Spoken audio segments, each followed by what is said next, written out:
Camera up. You didn't do it yet. Good. It'll happen Wednesday. Oh, hi, everybody. Hi, Jackie. Hi. Hi, Andy. Hey.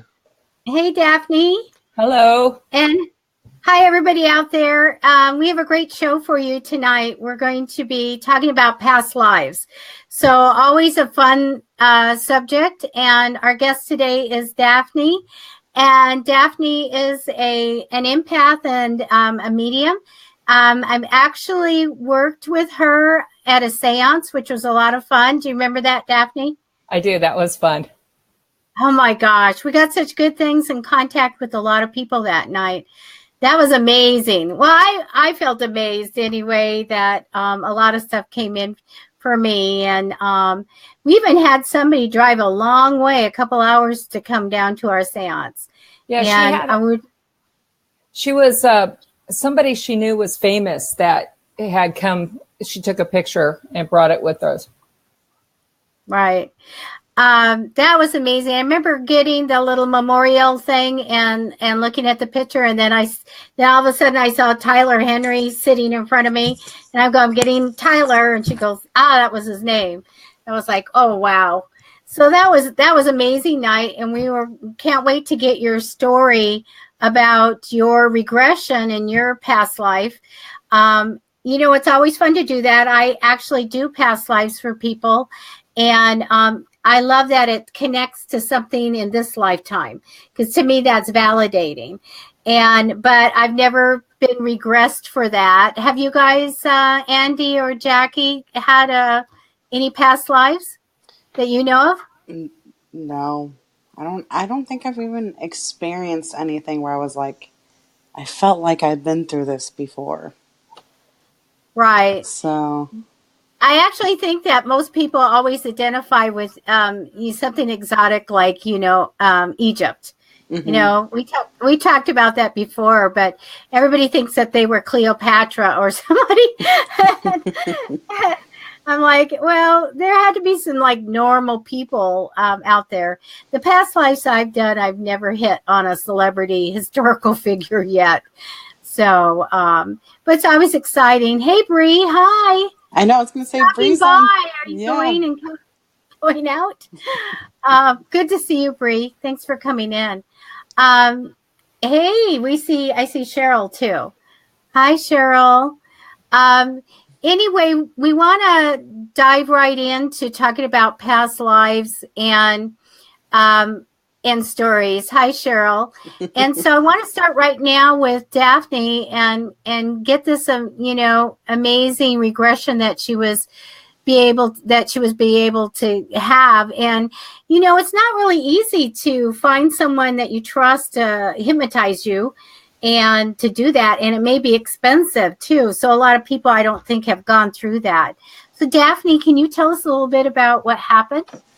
It wasn't that expensive for me at that time. There was a psychic bookstore that was in El Cajon, and a lady I knew, her name was Cheryl. She was one of the psychics there, and I was having some emotional confusion going on at that time, and she suggested that I go through a regression to see what could happen. And I think it was like $25 at that time. It wasn't that expensive. And she said she absolutely trusted this gentleman, and with her blessing, I went. And I didn't expect to come out with the information that I did.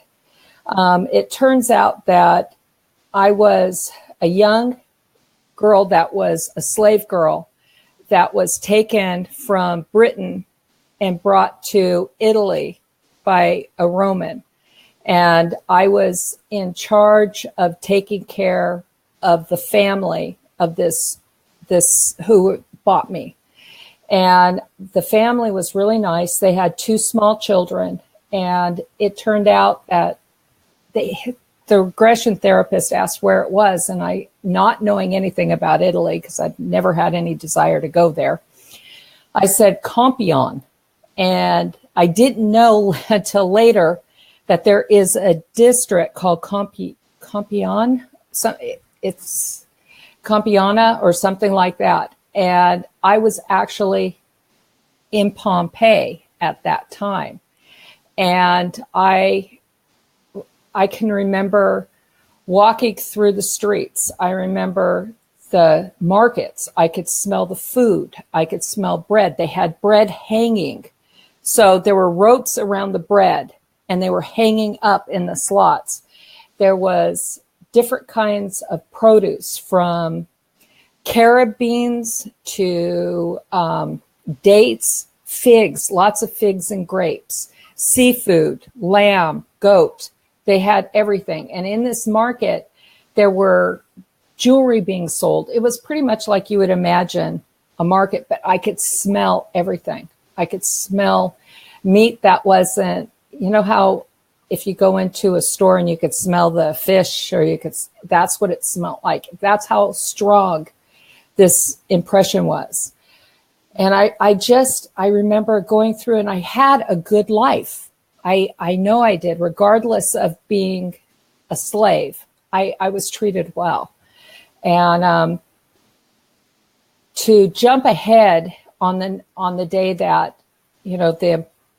what really got me and what upset me, and I think brought me to this point, was I was in bed and there was an enormous earthquake, and the earthquake was rattling and knocking things down in my room. Well, the gentleman who owned me came in and handed me a coin, and it was a gold coin. It was about this big.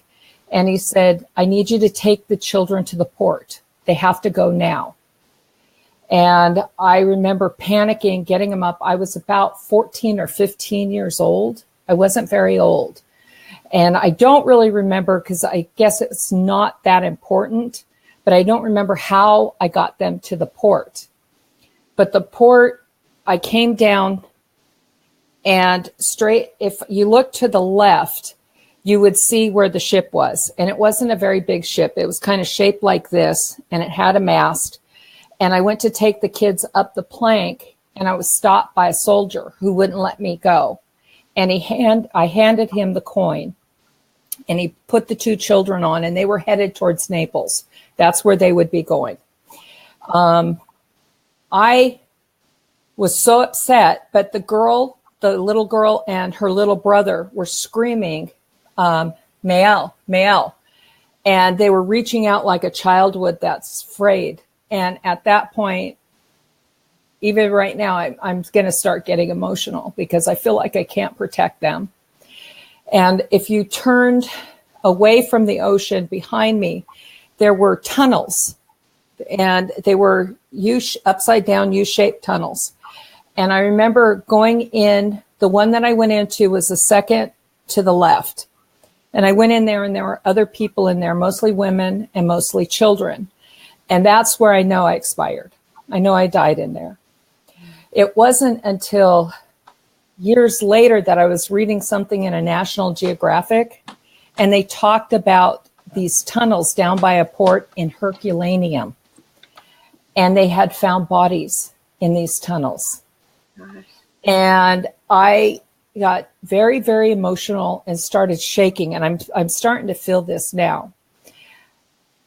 I, as a person in this life, I'm very protective of children and people around me. If something happens to them, I feel like I have to step in and help. And if they're upset, I feel they're upset, and I have to be there. And I think that not being able to be there for those children has lasted lifetimes with me, because I feel like I let them down and let their father down. Now, I'm hoping that they made it to Naples, and I'm hoping they had a wonderful life.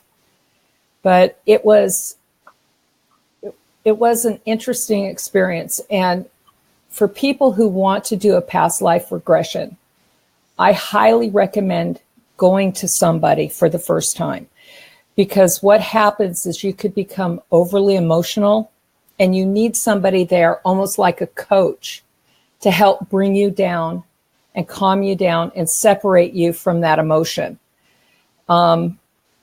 I've talked to people who want to do it themselves, but personally, until you learn to detach from that kind of emotion, from that life, it stays with you. At least it did for me, because I did my own regression a couple of times, and it lasted a couple days, and I really did need somebody there.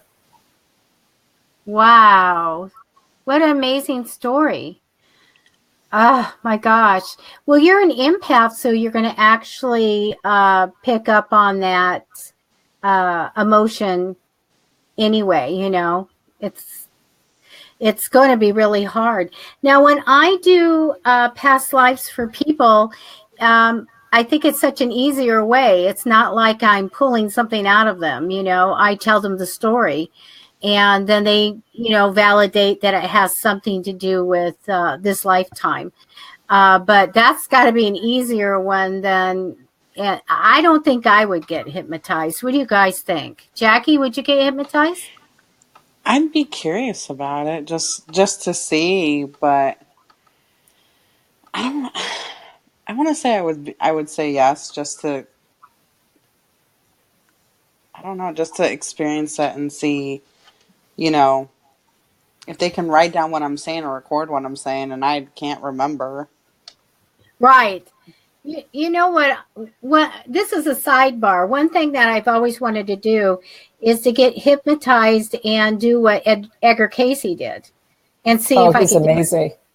And I've had one person, you know, with experience, you know, offer to do this, because I really feel like, gosh, if we could sit in, you know, in front of someone and you know, channel how to cure them, I want to do that.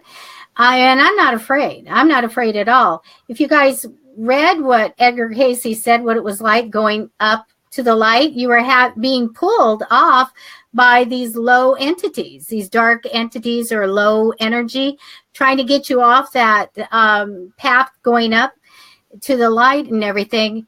And I think most people would say, no, I'm not going to do it. I'm like, hey, okay, I sign up for that one.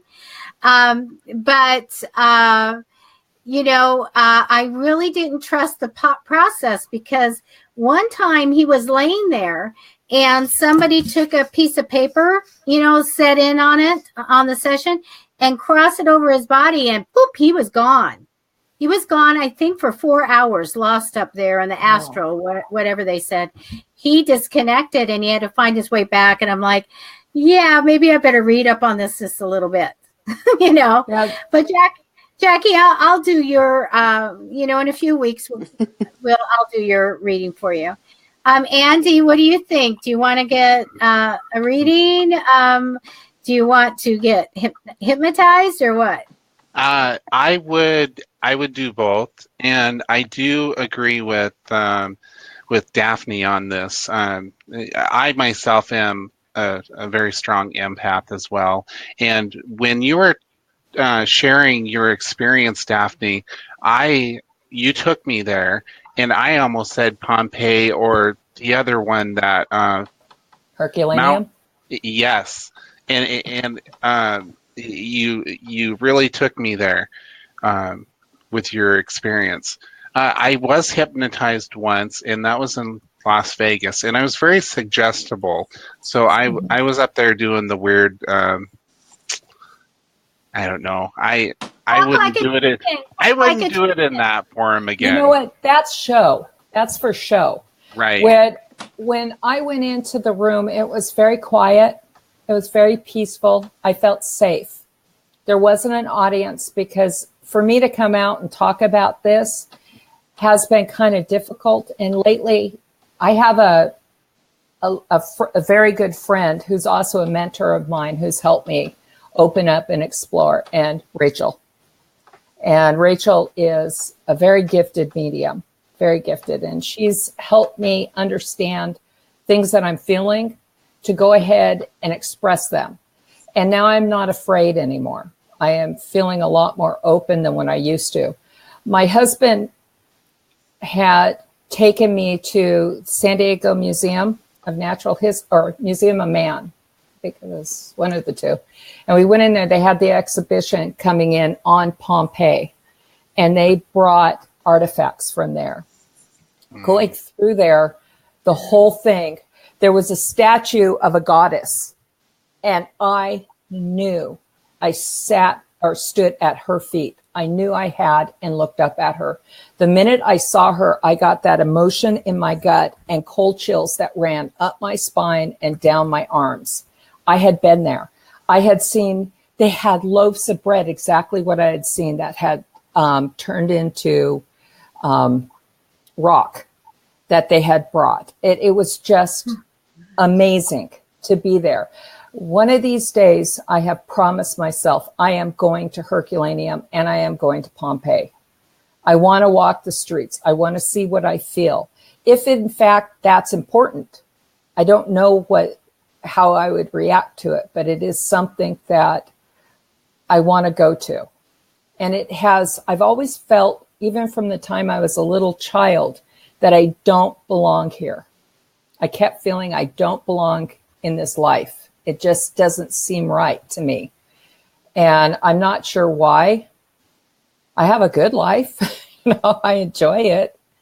Well, you remembered your past life when you came in.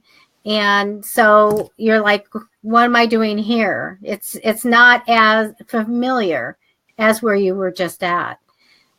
That's amazing. When you were saying what was in the market and stuff, I'm seeing the fish and I'm seeing, all this stuff. Weren't you guys? And part of a thing that some people can do is actually like taste when you're, bringing this stuff in. You get the taste in your mouth or the smell. And you had all of that through hypnosis. It's amazing. But I'd also, prior to this, had dreams of a huge mountain that had grapes growing up it and olive trees around.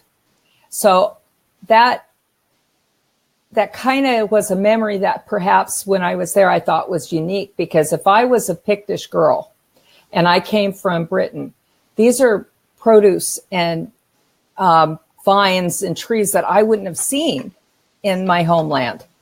And for some reason, I thought it was something that I was able to remember in a dream when I was a small child.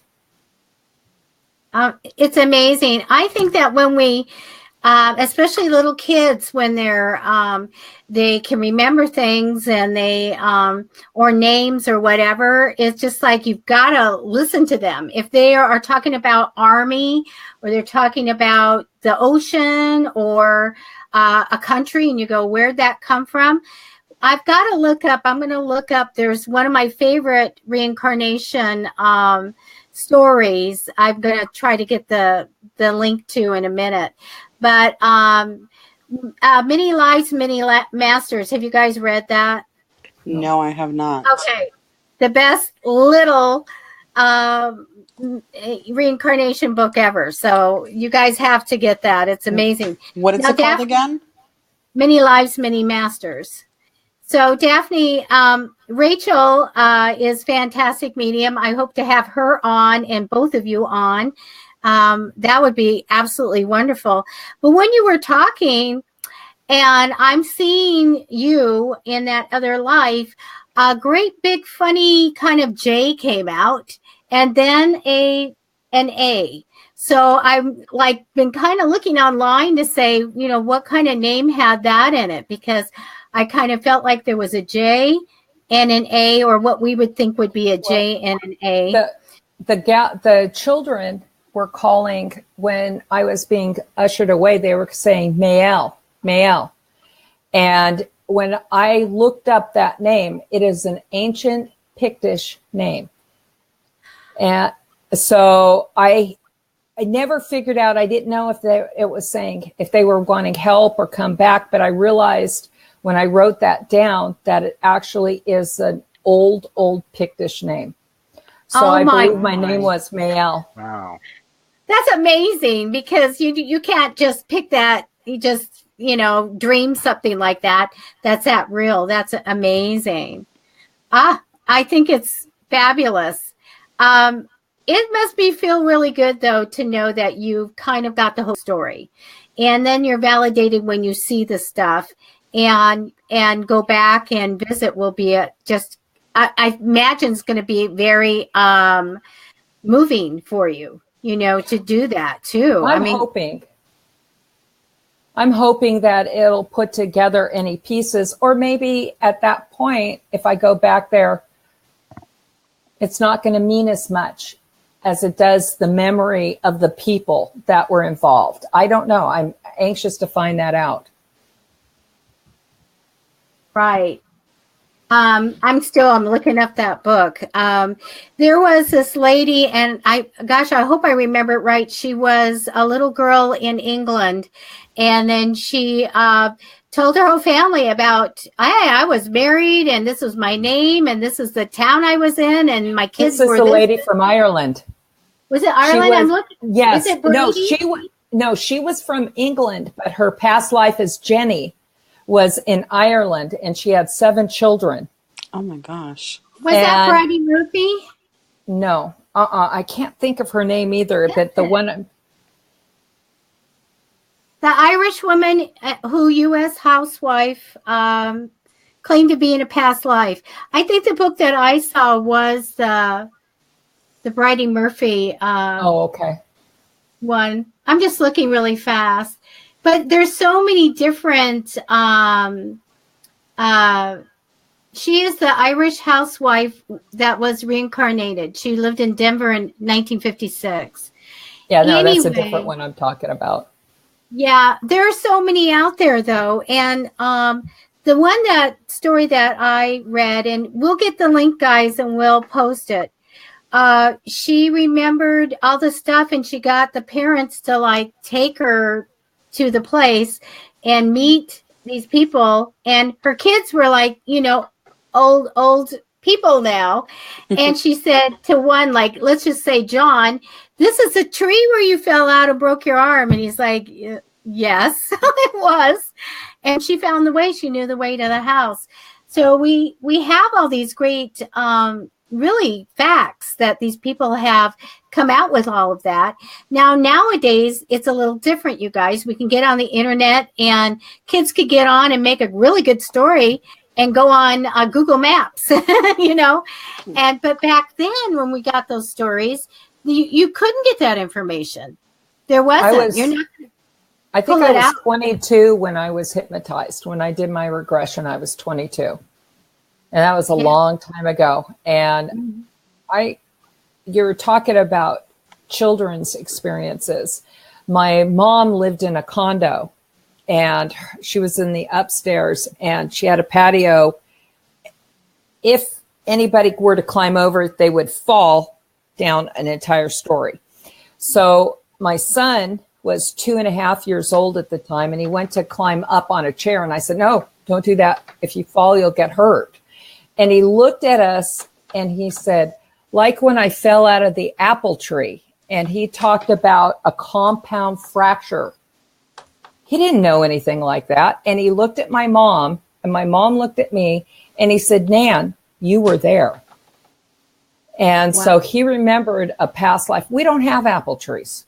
We've never owned an apple tree. He was 2.5. He never climbed an apple tree, let alone be able to explain and describe a compound fracture of the arm. There's no way. Yeah. For me, I know I never really went looking for a past life, but I hear a gunshot every once in a while, and I just go, ooh, I just cringe. There's no gunshot, right? But I can hear a gunshot. And I said, well, that must have been one way I went, because I can totally hear that. But other than that, I've never really, asked or tuned into it to see. I guess I'm just trying to work on this life and everybody else's. When you are regressed, I'm just going to let you know, you will open yourself up for more lives to come through. It is almost like your spirit guides are saying, okay, you want to know? Well, here.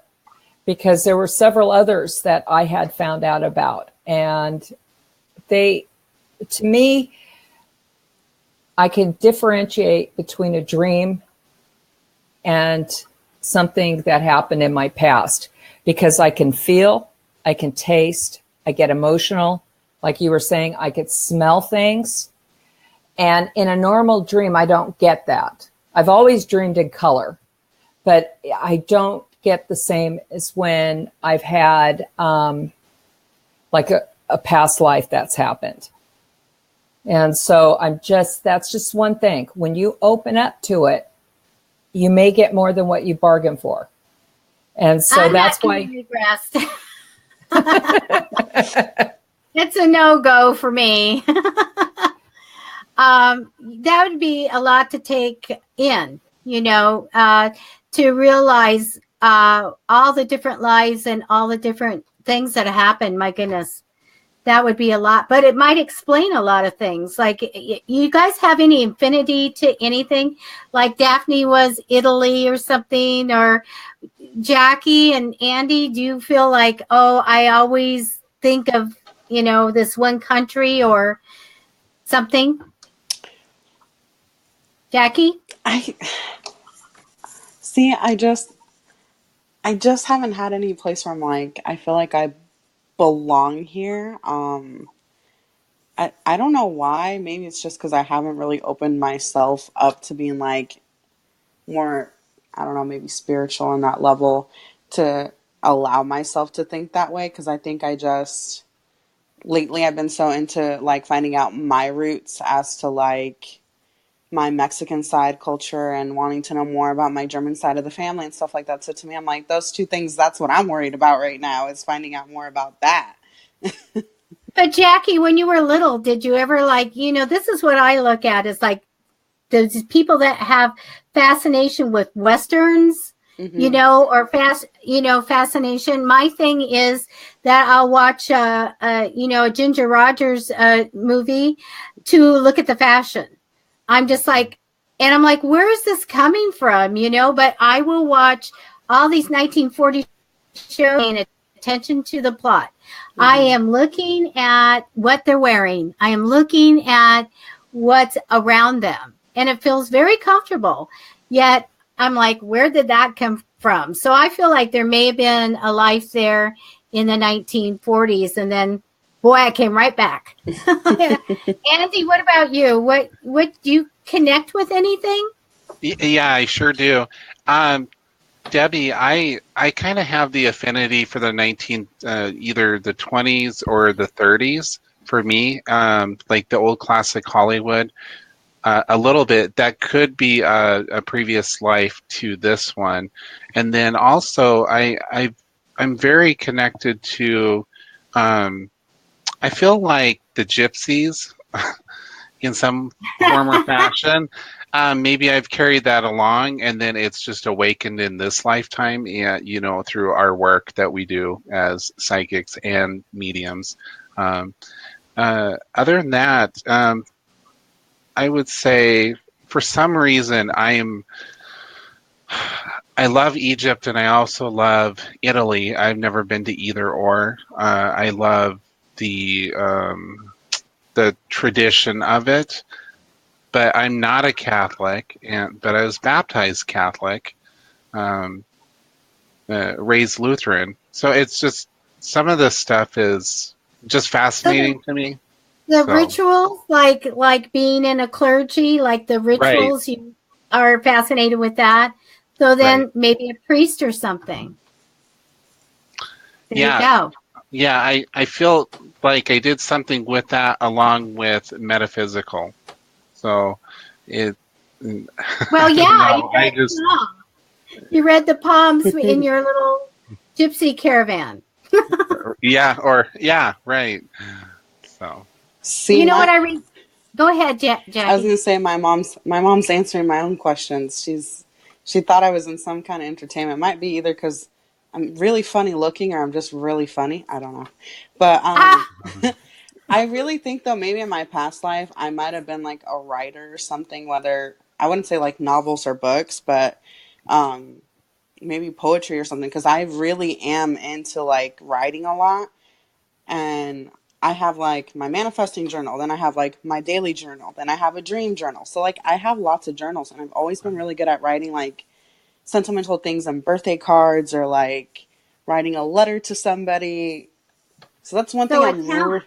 yeah, so that's something I've always been really good at, expressing my feelings that way on paper. So maybe that Mhm. had something to do with my past life that I did. Yeah.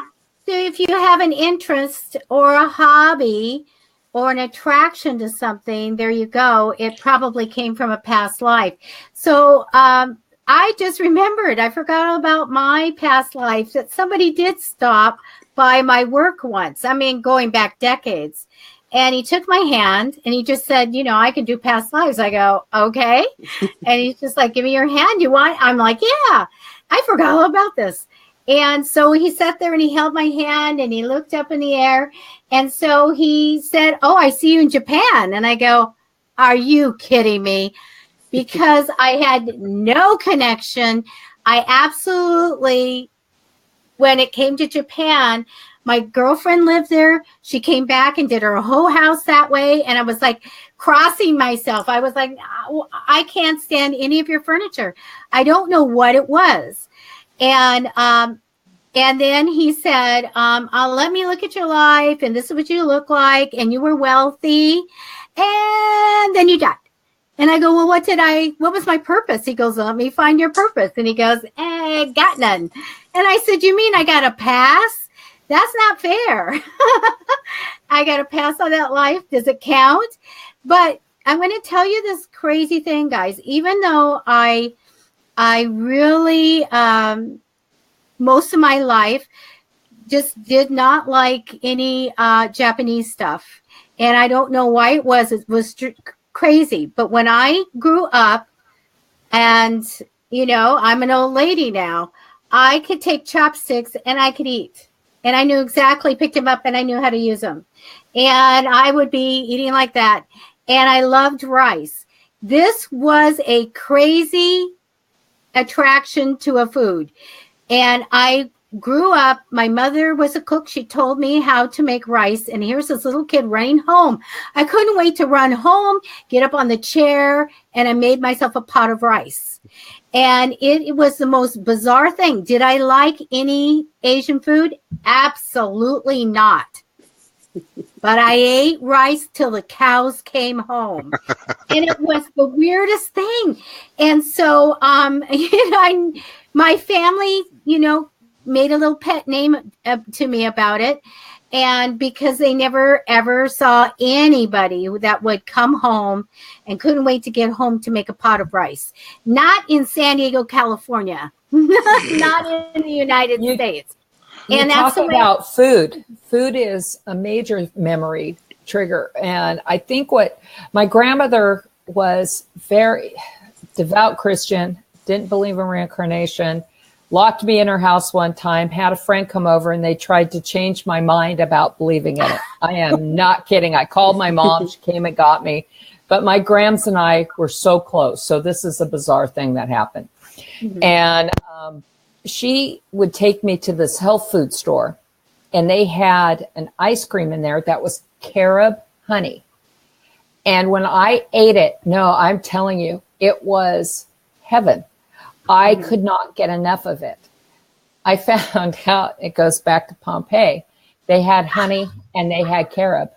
And it's not a far stretch to think that they made something out of that together as a dessert, because carob was a very expensive commodity back then. So to eat that, I must have in my subconscious thought, ooh, I'm getting something good, something really special here. And so food does. There's two books that I recommend that have helped me a lot. And for people who don't remember, that's okay, because we're supposed to have what is called past life amnesia, where we don't remember. We're not supposed to remember. We're supposed to work on our present life. Mm-hmm. And for people who are really depressed, if they think too much about their past lives, then this life means nothing. And this life is more important to us at the moment than any of our past lives. We have to put a lot. But the reason I'm going to recommend these two books is I got to meet the author, and he was an incredible man. And the first book is called The Journey of the Soul. And the second one is a follow-up book by him called The Destiny of the Soul. And you should read the first one, The Journey of the Soul, first, followed by The Destiny of the Soul. And it goes in order. And it is an amazing set of books. And I found the first book, The Journey of the Soul. I was walking towards the bathroom in a bookstore in Poway. And as I passed the shelf, this book went kaplunk, right off the shelf. Wow. And I looked and I picked it up and I couldn't put the book down. So I ended up reading it. And then a friend called and said, oh, I've got a couple tickets to this, metaphysical author, and turned out to be the author of the book.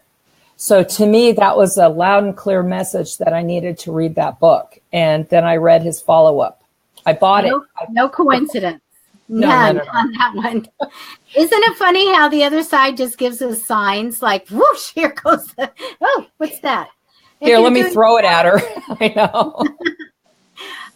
When I do tarot, sometimes the cards fly out, and then you look at it and go, wow, yeah, that meant something.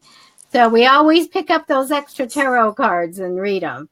That is amazing. I will post the links after the show on those two. That's amazing. I am just blows me away that we can have so many different lives too. But I got to tell you this. When I think of when people are saying I was a man and I was a woman and on and on, I'm like, I don't think I want to be a man. Do you think I was a man? I don't know if I want to be a man. So I may get some surprises along the way. So as far as I know, it's only been Japan. And that was a waste. That was a nothing. Well, maybe it wasn't. Maybe you didn't want to remember what had happened. You were wealthy. It could have been anything. Maybe you affected a lot of people negatively, and you don't want anything to do with it because you feel bad about it. I mean, you never know what that life is. I wish the guy would have told me. He was there. Come on, tell me. You don't know. That's why the hypnosis and going backwards. I really feel with you. We have to have a purpose for every life that we go into. Now, the one big thing that I come into with clients and about every other day is somebody who has actually come and bumped into their soulmate in this lifetime, bumped into people that are very strong bond from past lives. And that is so hard. I feel so bad for them because 9 times out of 10, it doesn't work out. Like they bumped into each other and then they went their ways. And one person doesn't have an amnesia, and they remember it, and they're really suffering because they long to be with the person, like the person they knew them when they saw them. You know how they say love at first sight? I really feel like it's when you see your soulmate and you go, hey, I know you, and I feel so bad for them. But I say, we come here, we're doing our lives and everything, and you bump in and maybe they have to go do their life and you have to do yours. And it's really seldom that you guys get to go together. And so I think that's sad. But I think it's amazing that we do come in and help each other. And we, seem so familiar when you're with people, and you go, oh, I know we were sisters in another life. I know that we were together and friends. You guys ever feel that? Like somebody was a kindred spirit, so to speak? Yes. My Grams and my husband. Oh. Mine's my mom, for sure. Oh, yeah. Yeah. Because I don't know how to describe our mother-daughter bond. I know I get a lot of friends who are like, you and your mom are that close? And I'm like, yeah, me and my mom are that close. I mean, I invite her to do things with my friends and we're all in our 20s. I'll be like, come on, Mom, let's go. But I definitely do feel like me and my mom have been in each other's lives, over and over again, because we just know each other like inside out. It's crazy. She It just makes said you more yeah. like friends. It's Yeah, almost like you're closer than friends. yeah, like we've been sisters, or like we've had different relationships in past lives, not always mother-daughter. Mhm. And I really do enjoy that, because that is one thing I know for a fact, maybe from my past life, is that she's been in every life that I've had, just because the bond that we have, and just the way we talk to each other, and the way we fight sometimes. You fight? We don't, not that much. Okay. Not that much. It's always funny things that we fight about, where I'm like, no, that guy was not in that movie, Mom. And she's like, if I look it up, and I'm like, I told you it was this person. No. Hey, Andy. Yeah. Do you feel that you've met people, soulmates, or kindred spirits in your lifetime? Yeah. Most definitely. I know I have a few close friends, or even sometimes it's really strange. I don't know if it's a kindred spirit or if I'm actually connecting to that person's energy. And I remember seeing this really, she was eccentric, older woman in a grocery store, and of course she wasn't wearing the appropriate. She had a fur on, and she looked like somebody that was a millionaire that kind of hoarded her money, but she still looked classy, heavy makeup and everything. And I felt like I knew who she was, and it was a good feeling. So I I'm not really sure, but if that was a case of that, or if you know, there's been people that I feel like I've known my whole life and we just met. So I would say, it kind of depends. I have a lot of people that I meet, and it's very strange. And they're I think it's because I work with energy. They just get so comfortable, and they go, "Oh, I know we were somebody in a past life," and I'm like, "Really?" And I think it's just more the energy type of thing that's going on, if you know what I mean. I make sure that everything's warded and it's good energy around. But yeah, that's amazing when you. Hey, Sonia. When you meet up with people and you just hit it off. I went to a party in Albuquerque, New Mexico, at the castle, and I went into the bar and I got a drink, and it was a very classy thing here. Everybody was dressed up, and my eyes kind of met this one lady. What a character! And I was like, whoa! And it's like, I wanted to stare at that lady. Well, she was staring back. And then she finally found me by the pool or something. And she said, I just get this attraction, and that you are the person I need to talk to. We had the best time. And then she brought in this other lady who I just could not believe was the twin for Katie Couric. And I talked to her for a while, and I said, "Do you know that you look like Katie Couric? I mean, like just like her." She said, "Yes, I get that all the time," because I was waiting for it to be punked, like Katie Couric was there or something. And we had the best time, and it was just some kind of a crazy attraction going on. And I was like, that was really different. I do feel very comfortable with people. I'm trying to think. One time I met someone and I knew that was a soulmate type of a connection. Absolutely. And I thought that was crazy energy. It wasn't like me. I miss Spock, and I don't, tend to get into that emotion and stuff. But when I saw that one person, I was like, I know you. The weird thing about this, I'm going to get into this a little bit, is the fact that all my life I was looking for a man with a certain smile and certain eye color. And I knew it was weird. And then I always would see, and I go, oh, I know that smile. I know those eyes. And then when this one guy came into my life, I went, I know you. And so that's when I knew hey, this was amazing and crazy. I have to say, if I absolutely knew that I had somebody as a in a past life, it would be my sister Dorothy. We have always been absolutely best friends, even when we're apart. And she is like golden. I always call her golden, and I'm wondering why I do that. But I would say you're golden. I don't do that for anybody. It's kind of a weird thing. I think, too, sometimes we have to think of some things that come out of our mind and our mouth, like, where did that come from? Every once in a while, a little phrase will come out, and I said, well, was that me? But that's channeling, I think. Yeah. Now, when you're talking about amnesia, Daphne, for me, I do a reading, and then it goes. Within 24 hours, it's gone. And I feel really bad when I have a lot of repeat people, and they have to say, you remember when you told me? And I'm like, yeah, got nothing. Me too. People do that. They're like, remember when you told me about this? It happened. And I'm like, no. I have had this much stuff since we talked happen. I don't remember that. And the message is for you. What do you think the reason is? Because you were saying we weren't to remember a past life. As a psychic and a medium, why do I lose it? Why is it gone? Because do you have any answer? I do. I really feel that what our guides and the universe is trying to teach us is that we have to put emphasis on the present. We have to learn from this life.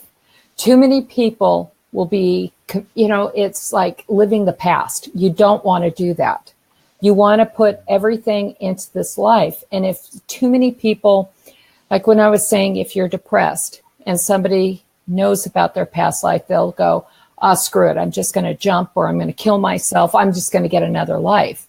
Well, you don't want to do that, because this life is very, very important. Whether it's a lifetime, like you were saying, that you could rest. Maybe you had a rough life beforehand, before you were in Japan.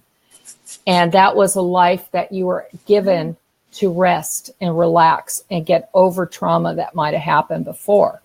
But I have known people that have committed suicide, and it breaks my heart, because I feel in my gut, and from what my guides have told me, they have to come back and repeat it. Mm-hmm. So it's not like ditching out on a test.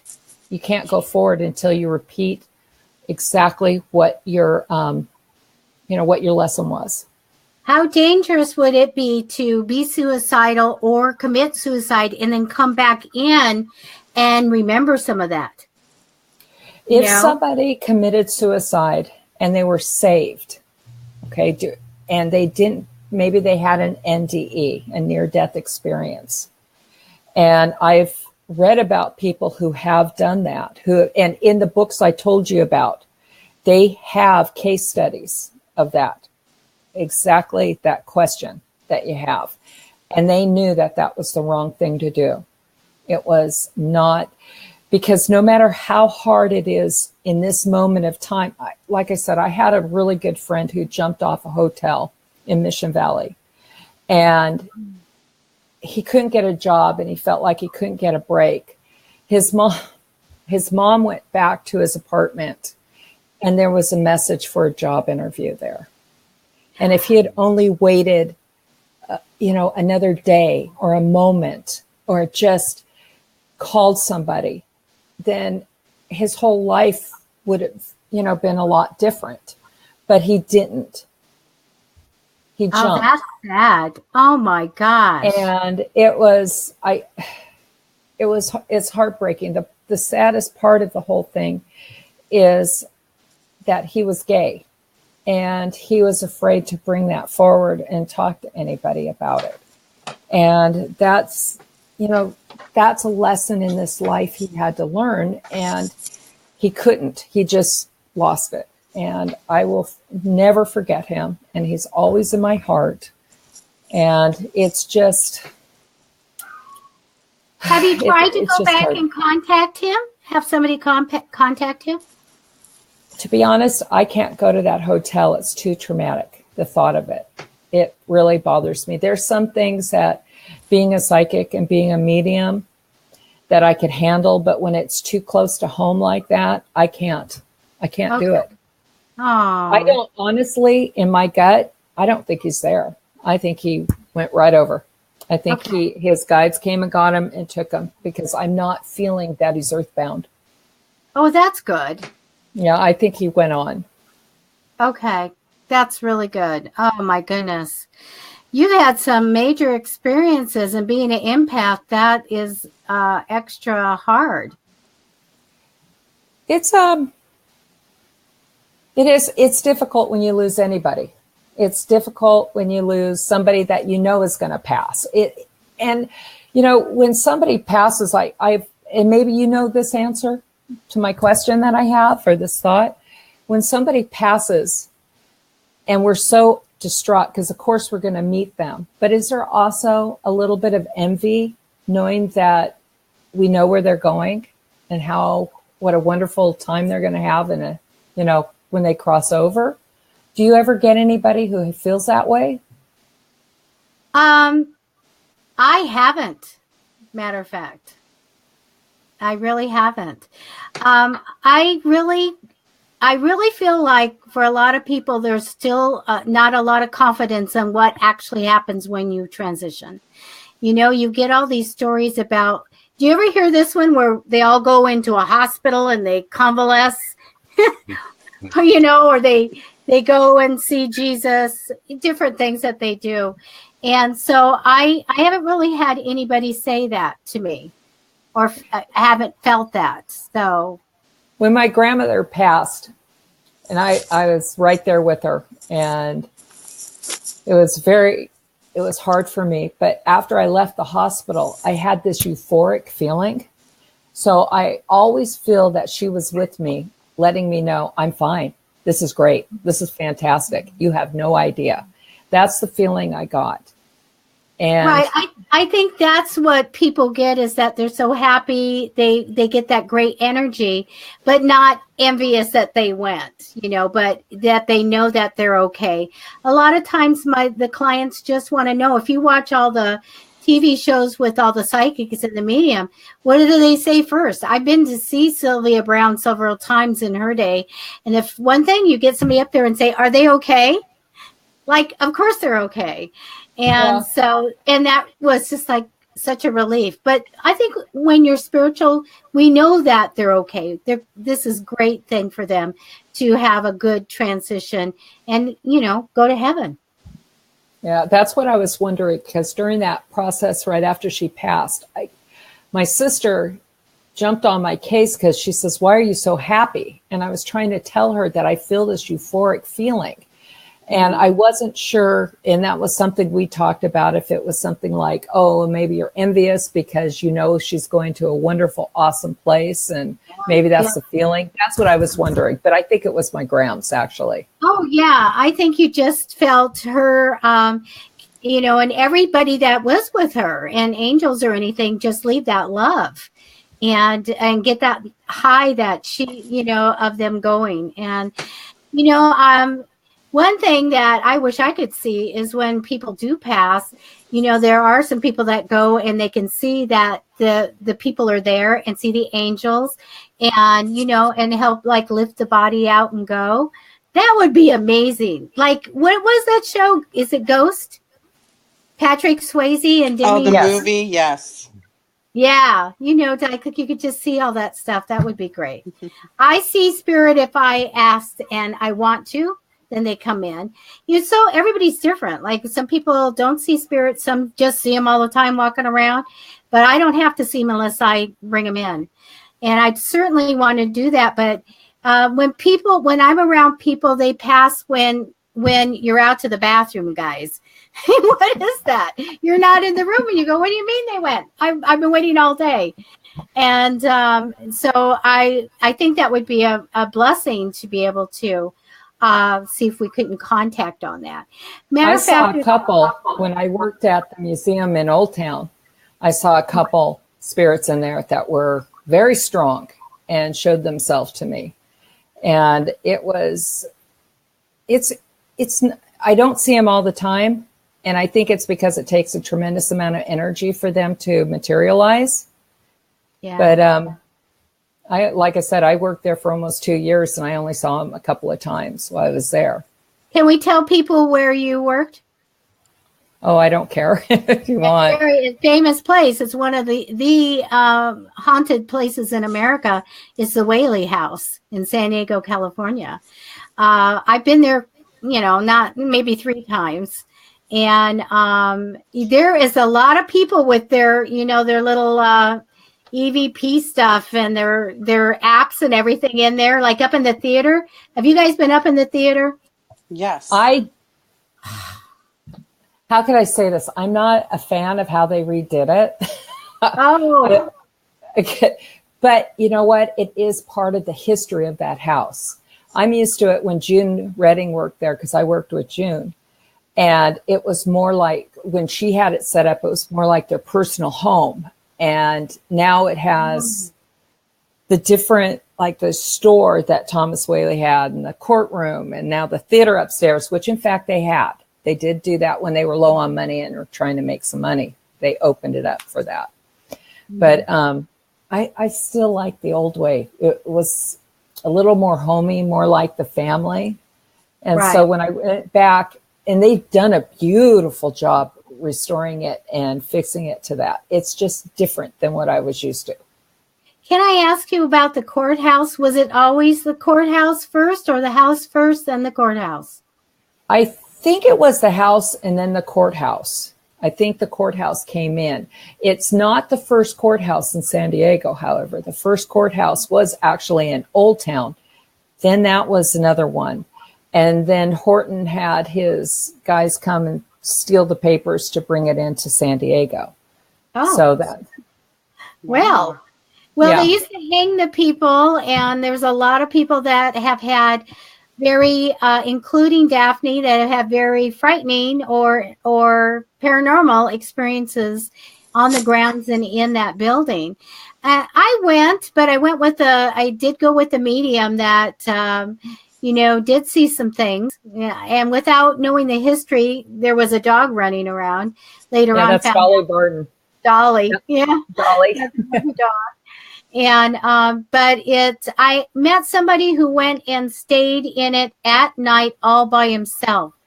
And he came into my work once and he told me about it. And I was like, wow, by yourself? I don't know that I do by myself.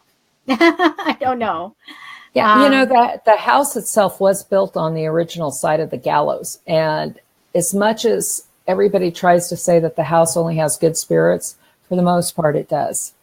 There was only one incident, and it's been pretty much the most terrifying thing that's happened to me in any investigation I've ever done. And I was working there. We had to, when you were setting the alarm, you had to stand in a doorway in order for the alarm sensor not to sense that there's movement, or else it would not set. Well, my associate was setting the alarm. I'm standing with my back to the courthouse. And all of a sudden, something, in my mind, the way I saw it was an undulating mass that came up behind me like this and came up behind me. And it felt, the feeling I got was anger, hostility, rage like you wouldn't imagine, and horrifying. It was just a horrifying feeling. And she could not set the alarm. It was not setting. And when it came up behind me, I gathered everything I had inside of me and said, leave me alone now. And I said it out loud, and I said it firm, and I felt it like a vacuum pull back into the courthouse. And that feeling made me nauseous. That's how bad that feeling was. And even to this day, I could feel nauseated when that came up behind me. I'd never felt it again. That was the first time I ever felt it, and the last. So the site itself was the gallows. They did not accidentally hang innocent people there. There were some bad people that were hung. But another thing people don't realize, when you're in Old Town and you're walking down the streets, you'll see little brass plaques like this on the sidewalk and in the street. Those are burials. Yeah. They put the street in. They didn't take the bodies out because a lot of the bodies were transferred to Mount Hope. But they left those there. And those were a lot of Native Americans, a lot of Hispanic people that they thought were of low character. They left their bodies. They didn't mean anything. So when you go to when you walk Old Town and you see those plaques, just know that. And, you know, I always give a little silent, hello, I'm here, just to let them know that they, you know, that it's somebody very cares. bizarre. Just walking in, here's a sidewalk, and then out in the road, and you're going, oh, dead body, and you're like, why, you know? Oh, hey, it is time to do. We have enough people to do a giveaway, a prize, a gift card. So Jackie and Andy, can you go ahead and run this? Somebody just left their pet for me to pet sit, and he's been barking outside the door. So can you go ahead and run a contest, maybe a numbers 1 to 100? Have everybody start putting their guess in? Okay, Yeah. Go take it, Andy. Okay. I do want to say that we have the Checkered Lily Apothecary. Sorry, I can't say that very well. They are our sponsor for tonight. Here is the website address. And Kim Boku, she is very talented and amazing owner. She's very creative. She's got lots of beauty products, bath and body products. So check it out. Here's the link. Yeah. So, Jackie, did you want to go ahead with the numbers, or? Yeah, so if you guys want to put a number down from 1 to 10, it can be 1, it can be 10. We're actually going to have our special guest. Oh, look at him. So Daphne, I want you to think of a number between 1 and 100. And I'm going to scroll down and write down what everybody, oh, look, I got one of my coworkers watching tonight. Hi, Angie. Hi, Angie. Kept telling her to watch us. So let's see. You got a number for me? All right. I do. Put down your numbers. Let's see who can get it. Get some really neat prices. Are we giving away some of the new prices, Aunt Debbie? We're going to give away a Starbucks card. Okay. So you're getting You get a cup of coffee from us and maybe a little bit more. and a cake pop. There you go. Let's see. I'm not seeing. I don't know how much are the cake pops. I don't know. Well, if you get a regular cup of coffee and you don't get like the ginormous one, I think a regular cup of coffee might be like what, maybe almost $3. $2.35 here. $2.35 there, and then a cake pop is like another $2. Did you guys? Cheryl, you just won. You're not winning again. You have to wait like watch. You have to wait like a week. Starbucks cards. So, did somebody think of a number and write it down? Yeah, Daphne has the number.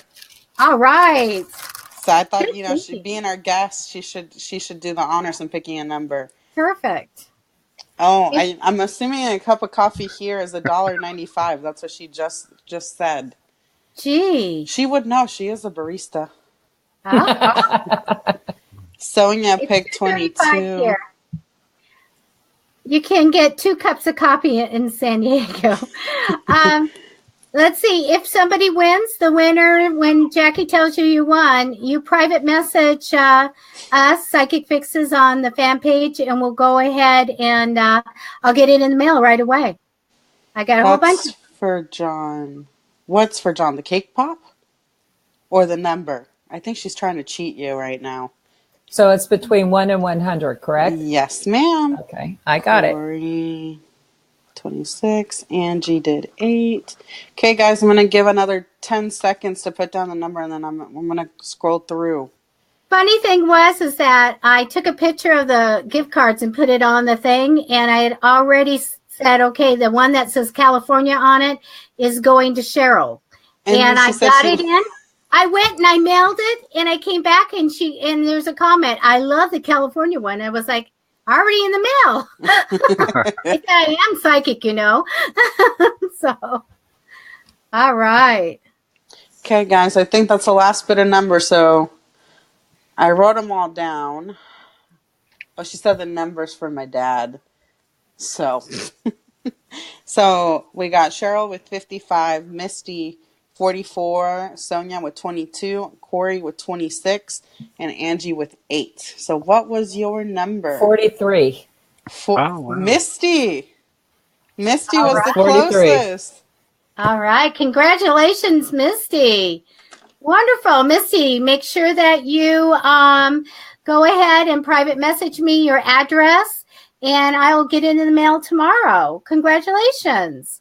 Yay. Congrats, we need Misty. the soundtrack. We need the clapping. Yeah.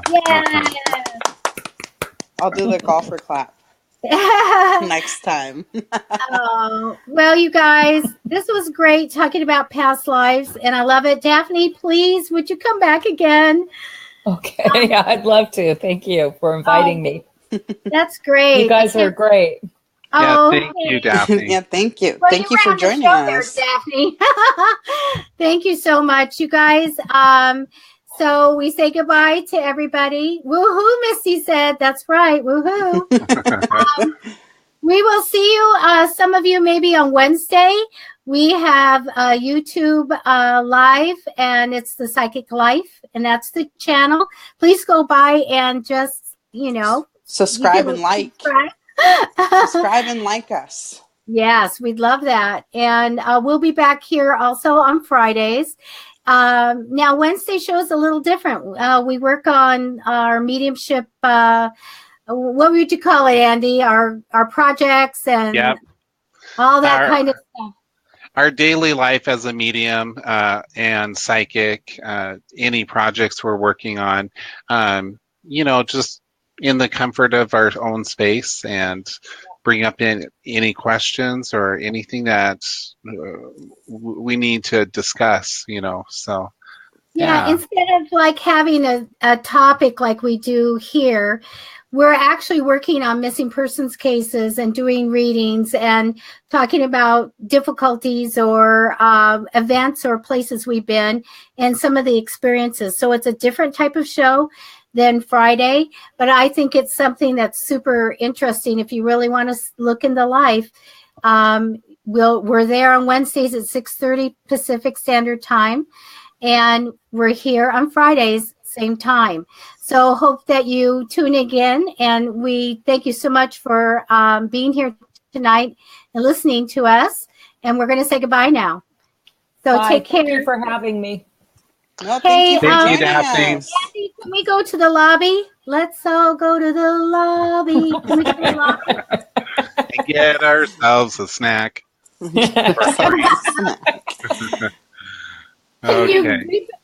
we beam us to the lobby? Buenos nachos. I will beam you down. Okay. Goodbye, everybody. Goodbye. Bye. Let's see if Andy can do it.